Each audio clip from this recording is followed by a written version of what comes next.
Alright guys, welcome to LGS. My name's Howard. We're going to go ahead and going to bring you a deck tech today for Thalia and the Gitrog Monster. Thalia and the Gitrog Monster, we're just going to get right into it. She's a 4-drop 4/4. 1 white, black, and green. Abzan is my personal favorite colors, so I am super excited. As soon as this was spoiled, I was trying to play this. It's just everything that I want to do. We're doing stacks, reanimation, we're ramping a little bit, and then just controlling the board and turning creatures sideways. So this is awesome. A couple notes about her. Legendary creature, human frog horror. The fact that she's a human is huge text for us, especially as you'll see later on. The fact that we have like a Cavern of Souls can name human, that becomes huge because of the rest of our deck. She also has First Strike and Death Touch, which means that she wins pretty much every combat. She also allows us to play an additional land on each of our turns. Creatures and non-basics opponents control enter the battlefield tapped, and whenever the Thalia and the Gitrog Monster attacks, sacrifice a creature or land, then draw a card. So she's a draw engine, she's a sack outlet, we're doing all kinds of cool stuff with her. She's got a whole paragraph on her, and then the deck just kind of just really fleshes out the rest of everything that you want to do with it. So we'll get right into it. We're just going to go down the list. Definitely, if there's something specific you want to see, check out the chapters below, and you can check those out too. But yeah, let's go ahead and get right into the deck list. So right off the bat, we've got Planeswalkers. So Planeswalkers in this list are actually super huge because Thalia and the Gitrog Monster, she's got First Strike and Death Touch. That means that when she's on the field, we don't even have to swing her if we have a Planeswalker, because nobody's going to hit our Planeswalker. Minus the fact that they have flying, but usually even then, they go ahead, they drop their creature, comes in tapped if Thalia's on the field. So for that reason, Planeswalkers are just absolutely awesome in this deck. So we've got 3 huge ones. Right off the rip, we've got Liliana of the Veil. Liliana of the Veil. +1 discards a card. We all know what she does. She makes you sacrifice a creature. That ultimate is absolutely devastating. So we're going out right on in with the hand hate theme. That is one of the big themes of the deck. Getting that card advantage is super good for us. Also, they can't keep creatures on the board with Lily as well. So in all those like matchups that are trying to control us, this just really evens the field as far as card advantage and any of those kind of things. Then we've got Grist, the Hunger Tide. Now this guy, Grist, is one of my personal favorite Planeswalkers. One of the biggest reasons, he's a creature on the stack. That is just insane when you're playing against any counter magic. There's not a lot of counter target creature spells, right? There's not a lot of those. So Grist gets through in a lot of situations. And then when he lands, you may sacrifice a creature when you do destroy a target creature or Planeswalker. That is just absolutely insane. If you play against a lot of Tevishes, we're saying, you know, Okos, this gets rid of all those real problem Planeswalkers, which is super great, especially in our meta. And then also his +1 says create a 1/1, and then you mill a card, and then obviously gets the loyalty counter. Creating that 1/1 facilitates Thalia to be able to have that fodder to sack, so you're basically getting to draw a card for free, which is super good with Thalia on board. Grist, can't say enough about him. Best removal spell probably in the deck. Also tutorable with all our creature tutors. That is something that yeah, you can't overlook. You have like Eldamri's Call, or like a Worldly Tutor, or a Green Sun Zenith. Those things all go ahead and get Grist. So if you're running creature tutors, this is definitely an auto include for me. And then we've got Tevishzot. This is just the value engine of value engines, right? Like, quite simply, he blocks himself with his +2, which is just insane. His +1 lets him draw 2 cards, which is, drawing 2 cards is, as soon as he lands, if you have any of the creature fodder, which this deck obviously makes a lot of, is very powerful. And then if you happen to just need that extra card too, you can also go ahead and sack Thalia. Probably wouldn't recommend it in 90% of the cases, but that extra card can be crucial in some points. And then his ultimate, gain control of all commanders. That is just absolutely game-breaking. And so when you pair that with Thalia and the Gitrog Monster, and the fact that she can block and protect Tevish along with the O1s as well, this is just, it's just a devastating combo. So that's going to be it for our Planeswalkers. Then we get into our creatures, which really is the central focus of the deck. We are playing Abzan, so we're playing a lot of stacks, and we're doing that mainly by creatures. For our mana dorks, we've got Birds of Paradise, Finhorn Elves, Elves of Deep Shadow, Avacyn's Pilgrim. These guys are going to be, because we're playing so heavily on the resource denial in this deck, these guys are really important for us as far as ramping us. You play green, you know those are important. We just also recently got Delighted Halfling. This card is worth its weight in gold. We've got add 1 mana of any color, spend this mana to only cast a legendary spell. That spell can't be countered. This is a Cavern of Souls in a creature, which is just insanely important. Thalia and the Gitrog Monster is 4. If that gets countered by a mana drain or anything like that, it just feels absolutely devastating to lose that turn 4. We kind of really lose a tempo swing. This guarantees that we get that tempo swing if Delighted Halfling lands, and we get it a turn early because it's also ramping us into that, which is just super, super strong. We've also got the Deathrite Shaman. Deathrite Shaman says we can exile lands from our graveyard, which really pairs the synergy with Thalia being able to sacrifice our lands and then also still get mana out of them. Super effective. Also, we can exile things out of other people's graveyards, which is super good against, Underworld Breach players, Marin if you play against any Reanimator list. Super, super effective card. The utility on Deathrite Shaman's just unbeatable. Then we've got my personal 3 favorite creatures in the deck. Endurance, Solitude, and Grief, the Evoke creatures. These guys just go absolutely insane. They're free spells out of the hand, basically, for us. We're going with a Swords. We've got this Endurance, which shuffles their library. Grief, which allows us to do, further on that hand hate synergy. These guys do so much work, especially when we're reanimating them. Like playing Grief, sacrificing it to the Thalia ability, drawing a card, reanimating Grief. That's just like your opponent is usually so far behind. You've gotten so much value out of it. It's absolutely insane. So I can't say enough about these cards here. Super effective in the deck, especially Endurance. If you're playing in a meta where Thassa's Oracle is present, which is basically every single meta in EDH, you gotta be running Endurance if you're in green. Super, super good. We also have, so now we get into like the stacks package here. We've got Manglehorn, one of my personal favorites. Manglehorn, when it enters the battlefield, destroys a target artifact, but then artifacts your opponent's control enter the battlefield tapped.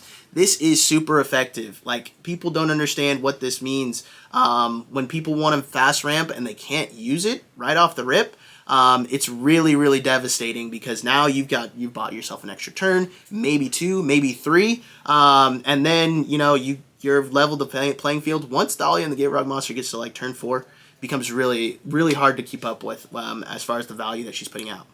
You've got the classic Bob, just generic card draw for us. Sarah Ascendant, this is our life total stacks, right? She's just coming out swinging for 6. We love this thing. Gives us 6 life to play with when it hits.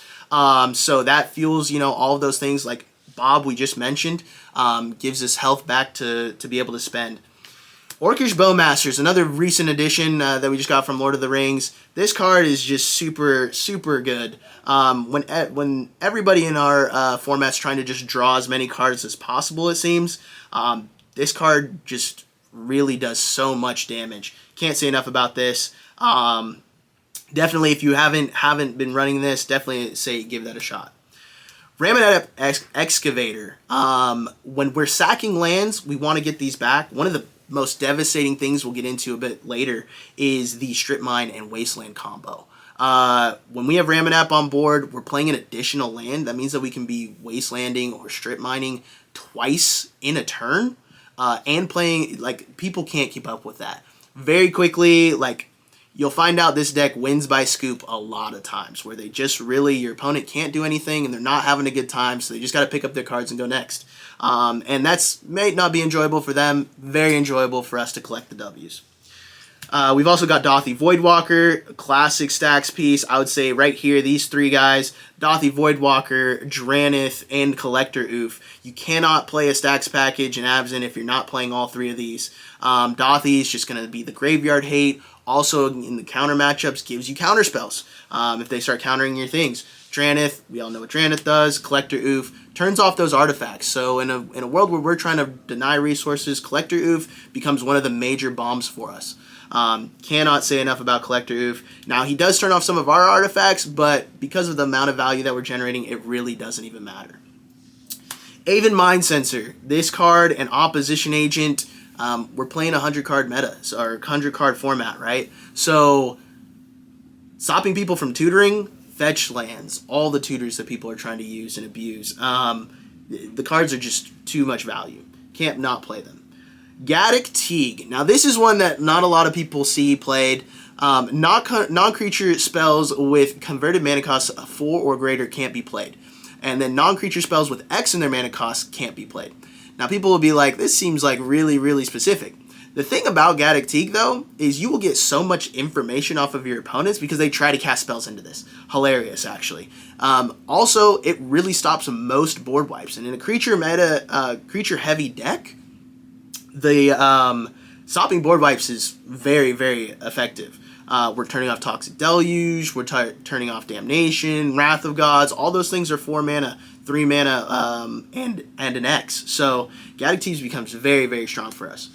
Archon of Emeria. This card is sweet. Not being able to cast more than 1 spell per turn, when all of our spells generate tons of advantage for us over turns, so we can play 1 spell, go to the next. You know, we have a lot of control spells that we'll get into a little bit later to be able to deal, answer 1 for 1 consistently. The rule of law effect is very, very strong for us.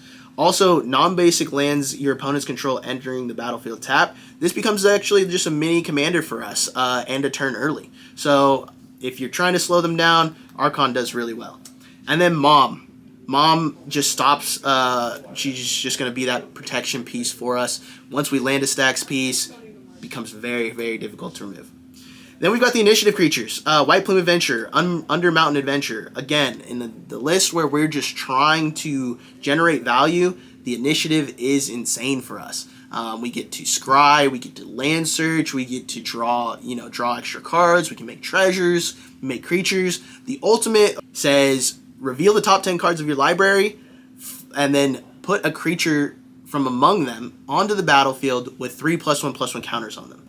So that can flip into any number of these stacks pieces. That's then just a huge, huge beater. That, 9 times out of 10, that is game ending. And then the funny thing is, you get to go through it again. So if they still can't deal with it, then yeah, you're just generating way too much value. And then when our commander has first strike and death touch, and they have to do commander damage or do combat damage to us to take initiative from us, it becomes very, very difficult to take it from us. So, Archon of Valor's Reach. Now, this card right here, this is one of my pet cards. Flying, Vigilance, Trample, 5/6 for 6. Seems like an expensive, we're getting to 6-drop territory. This has to do some cool stuff. And it does. As Archon of Valor's Reach enters the battlefield, choose Artifact, Enchantment, Instant, Sorcery, or Planeswalker. Players can't cast spells of the chosen type. This card is insane. If you're playing against a control matchup, you name instants. All their counter spells don't work anymore. What do you want to do? You got 7 cards? I don't even care. You can't counter anything. They've just been playing board wipe after board wipe after board wipe. We name sorceries. Absolutely devastating. You're playing against an Urzalis, name artifacts. Watch what happens. It's pretty funny. But as you can see, there's so much potential. So another thing that people forget about Archon of Valor's Reach is this text here. As Archon of Valor's Reach enters the battlefield. That is a really unique line of text. There's no response to this. It's not when this enters the battlefield. There's no trigger or anything. It's as it enters the battlefield. So once you resolve this spell, they can't do anything after that. Super, super powerful. Definitely say give this a shot. Give that a playthrough. See what you think. Then we've got the bomb, the big guy, Archon of Cruelty. If you don't know what Archon of Cruelty does, basically he ends the game. When he enters the battlefield, he does everything. The opponent sacrifices a creature, they have to discard a card, they lose 3 life, you draw a card, and you gain 3 life. And then every single time he attacks, he does the same thing. So if they can't remove this, Entomb Reanimate, this is just devastating. And then we've got Painter Servant, which is our one combo in the deck. We love this combo because quite simply allows us to end the game. We are down to play the long game, but some games you just really have to be able to close it out. And so Painter Servant, Grindstone definitely allows us to do that. We can do that with a number of land effects and things like that too, which we'll see a little bit later. But yeah, that's why Painter Servant's in here, just so we can close out the game. And that's going to be it for all of our creatures. As you can see, the creature package is just super, super fleshed out. We've got a lot of stacks. We're doing a lot with that. So everything else is just supporting cast here. So we'll get right into it with instants. And when we look at the instants, we've got Dark Ritual right off the bat, which is just a mana, 3 mana. We've got our tutor pile, which is going to be Vampiric Tutor, Enlightened Tutor, Eldamri's Call, and Entomb. It's actually very light because, quite simply, these cards kind of cause us to go card negative to a degree. While we like being able to go and get what we need, we also like to just have the responses in hand. So having unique card draw is very, very strong for us. Then we've got Veil of Summer. This card in any blue matchup or even a black matchup is just insane. Once you cast this, you get a draw on trigger if it resolves, and then spells you control can't be countered this turn. As well as you and permanents you control gain hexproof from blue or black. So whether they're trying to kill your thing, they're trying to bounce it, they're trying to counter your spell, Veil of Summer is the way to go. You can even cast this at the beginning of your upkeep and then go ahead and try to combo off before they get any chance to respond to what you're going to do on your turn. Silence also kind of has the same effect. When we're trying to end the game, Silence will go ahead and just say that they can't cast spells. Super good. It also, in our deck, sometimes is just a time walk for us. It's really, really great. You just cast this at their upkeep. When you think that they're going to, get a value turn, they now no longer can do anything with that turn. Now you get an extra card draw, you go to your turn, you get an extra, couple draws because of whatever engines you've got, and it just buys you a good amount of time to just kind of get that value there. Noxious Revival. This is just a huge piece. We have a lot of little incremental bombs. When somebody kills your Dranith or something like that, you want to put that on top of your library. We have so many value pieces that this really will just keep you in the game. When they try to kill your stuff, they go ahead and you can just let it resolve, and then just go ahead and put it on top of your library. Go ahead and do it again next turn. Force of Vigor. When we're playing Resource Denial, we can't not play Force of Vigor. This is going to be, we're getting into our removal package between Force of Vigor and Nature's Claim. We're going ahead and we're just removing artifacts at will, right? That's really what we want to do. Early game, they go ahead and try to storm off with a bunch of rocks. You just Force of Vigor their powerful ones, or Nature's Claim. Super devastating to people. Kaya's Guile. Now, this card is probably the most versatile card in the deck. Choose 2. Each opponent sacrifices a creature. Exile all cards from each opponent's graveyard. Create a 1/1 white and black spirit creature. You gain 4 life. So, and then you can entwine it for 3 more if you have that kind of mana, and then you can just do everything, which is just absolutely nuts. The fact that every single one of these modes does something for us, right? You saw already we're paying a lot of life in what we have going on with Dark Confidant and things like that. But this also gives us the 1/1 so that we can draw off of our commander. It's also a removal spell, so we can just keep that tempo going. And then it also stops graveyards from, if somebody's trying to Underworld Breach, great response there, trying to reanimate. We just really like having that answered.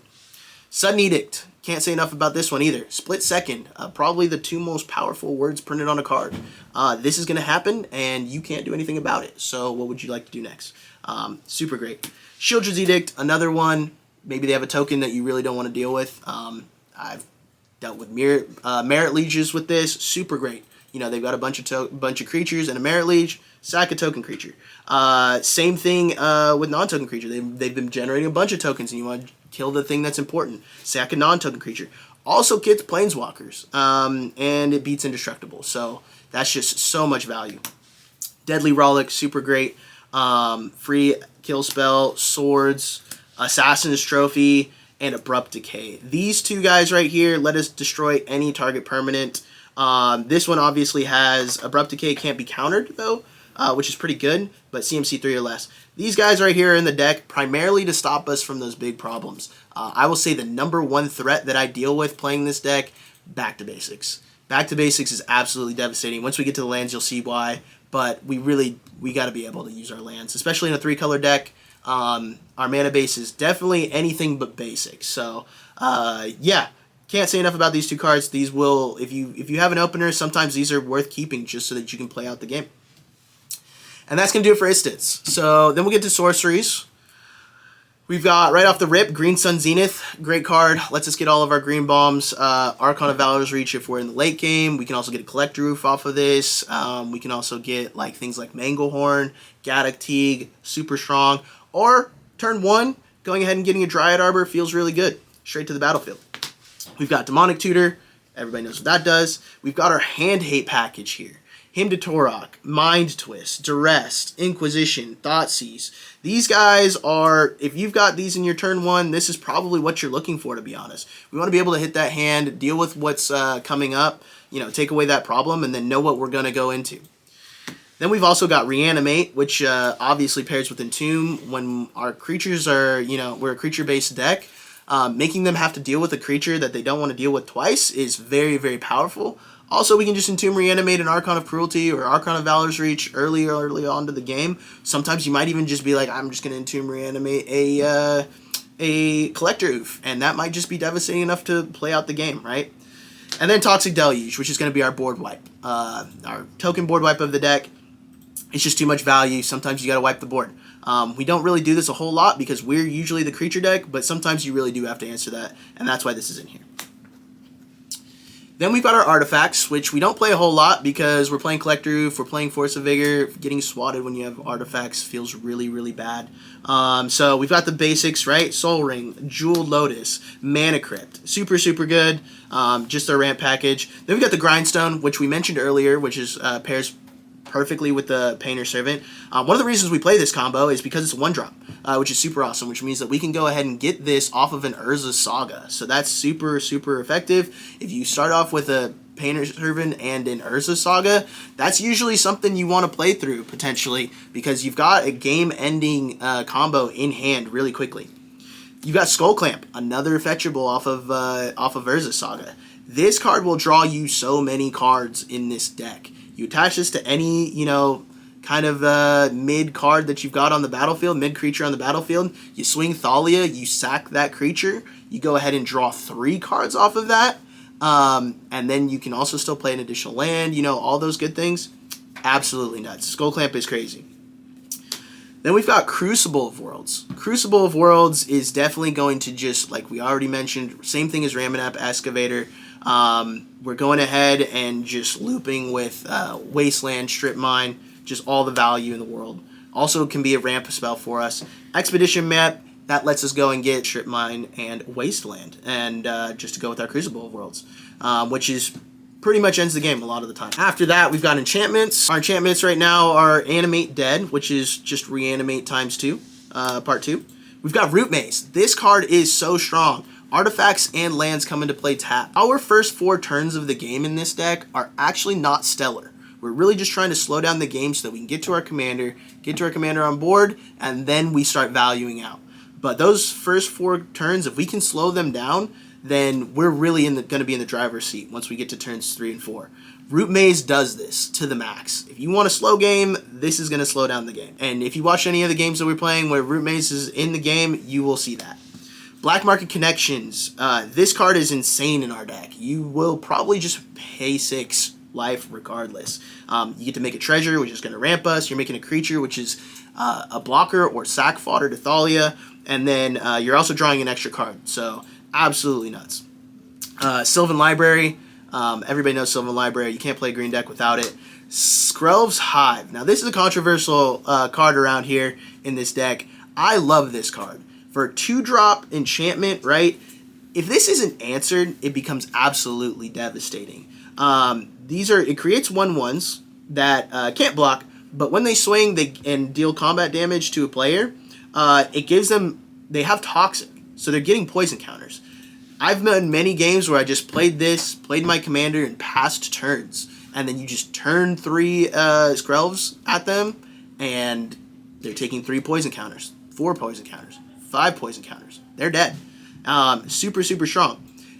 On the other side, you pair this with a Skull Clamp, you're drawing 2 cards. You pair this with our commander, you're drawing for free and swinging for free. this card has a lot of versatility in this deck. I would not sleep on that. Then we've got our land base. We're pretty basic here, pretty standard package. We've got Gemstone Caverns off the rip. We want that to early advantage. Cavern of Souls, because we're not a blue deck, so saying things are uncounterable, super effective. Dryad Arbor, everybody knows why that's in there. We've got our utility lands. Iganjo. Iganjo is super strong. Allows us to do 4 damage to anything attacking to us, so usually we're dealing with flyers with Iganjo. Beseiju, again, get rid of that back to basics. We got to have answers for that. We've got the Strip Mine in the Wasteland, which is one of our combos basically in this deck. So can't say enough about that. And then we've got Urza Saga. It also creates constructs, which can add up, guys. That damage doesn't go can't go unnoticed. We've got our fetchables or our fetch lands. We only run Ancient Tomb as our one colorless land because in a 3-color deck, while ramping is good, we really need our colored sources. But that's why we have our Rainbow lands, Mana Confluence, City of Brass, and Command Tower. Then we've got our duels. We've got our fetchables. We actually also run Triumph because, again, color fixing is everything. And then we've got our 3 basics that we run just in case, kind of give us a little bit of a bailout. And that's going to be the deck, guys. That's Thalia and the Gitrog Monster. Definitely you want to go ahead, check out the rest of the channel, see our gameplay going forward in LGS. Let us know what you think as well. The deck list will be in the comments below. Go ahead, like, comment, share, subscribe, please. Everything helps us going forward. And then also, this guy right here, the Whatnot symbol. Make sure you catch us on Whatnot. At Card King 47. Those guys sponsor us. They keep us going. They allow us to do what we love to do. So definitely go ahead, check it out over there. Get you some cool deals from Card King 47. Yeah, and then we'll go ahead and see you guys on the next one.